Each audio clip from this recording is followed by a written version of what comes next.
पुरीर श्वेतगंगारे बापांको अस्थि विसर्जन करिसेंती पुओ बाबूसान महांती।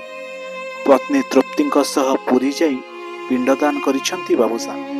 आखिरे बोही जाउथुवा लुह और छातीर कोहकु संभाली पिंडदान करथिले बाबूसान। और सबु समय रे तांको पाखरे थिले पत्नी तृप्ति।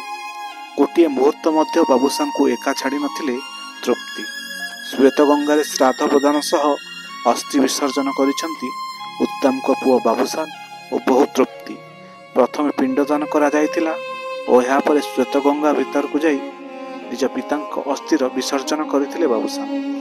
भुवनेश्वर रे उत्तम को एकादश कार्यक्रम अनुष्ठित हो जाइतिला। एथिरे विरोधी दल नेता नवीन को समेत अनेक राजनेता और फिल्म स्टार जोग देइतिले। फेब्रुआरी 27 तारिख रे दिल्ली रो मेदांत हॉस्पिटल रे लिवर सिरोसिस रोग रे उत्तम महांती परलोक होइतिला। तांको वियोग रे संपूर्ण ओलीवुड दुख रे भांगी पड़ितिला। बापा को हराइथिबार दुख को छाती रे चापी धरी बापा को अंतिम संस्कार सह सबु काम करथिले बाबूसान। ब्यूरो रिपोर्ट, रियो न्यूज। जदि आपंक आम भिडी भल लगा तेब आम चैनल को लाइक, शेयर और सब्सक्राइब करने को जमा भी भूलु नहीं।